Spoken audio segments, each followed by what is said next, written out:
So, ito po yung susunod nating alain, yung isa kanina na ilabas na natin. So, tatanungin natin si ate kung ano nga ba yung nakakamdaman niya dito sa may sidecar niya yan. Te, matanong ko lang, anong nakakamdaman mo sa sidecar mo? Mahirap mag-ano nga, yung i-ano siya. Mahirap i-drive. Iliko. Iliko. Tapos mga ilan naman yung kakagada mo bago pag nakamdaman mo yung bigat ng manubela mo? Isa. Isa mabigat na. Oo, pag medyo mataba-taba, okay lang kung bata na maliit. Yung pudpud ng gulong, te. Ay, oo, sa kabila lang ang ano, Pudpud. madali mapudpud. Ito, nakikita nyo to?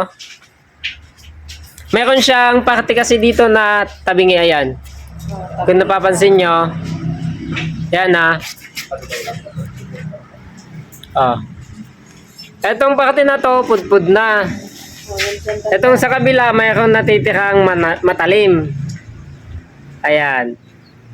Tapos, kung titignan po natin yung sidecar, mababa po talaga dito. Yan po yung unang-unang cause ng mabigat yung manubela kung makabigyan sa kanan. Tapos, makikita po natin mamaya, hindi pa natin sinukat. Makikita po natin pag sinukat natin. Ito po, actual po ito hindi po ito, basta ito po yung sukat na kuan. Ito pa lang po yung oras na susukatin po natin 51.78.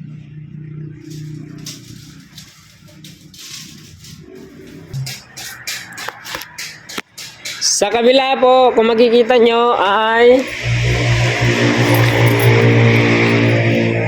52.5. Ayan, 52.5 sa 51.78. So may diferensya po siyang media 5.8. Media pulgada at saka dalawang guhit, 5.8. Yun na ang diferensya niya. Mas masikip po sa kakapan ng media pulgada at saka 1.8. Ayun. Clear po tayo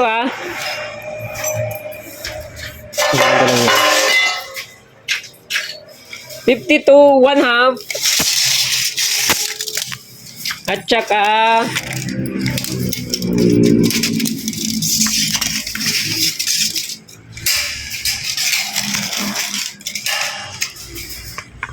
51.78. 51.78 tayo. Yung gitna ng rim. Ang diferensya po niya, media pulgada at saka dalawang guhit. Sa mga yan, masikip na naman po yung harapan natin dyan tapos ito pa. Meron na po siyang sobrang media pulgada. Ngayon, dito sa pangarapan, tingnan niyo po yung klase ng gulong. Yung klase ng gulong ay race type. Sabi nga nila dito yan, race type ang sabi nila. So pag nagpudpud po yan, halatang halata po yung pudpud. May naiiwan. Pero pagdating po sa banana type na gulong, wala pong maiiwan yan. Wala po kayong mahalata na pudpud sa may banana type na gulong. Wala pong maiiwan na yung maiiwan dun sa banana type So, bali ang gagawin po natin dito, sa may side wheel na lang po tayo gagalaw. Para kunti lang yung magagastos ni ate kasi kung dito nga sa may motor natin na ayusin, mas marami tayong magagalaw. Pero dun sa side wheel, kunti lang yung magagalaw po natin dyan.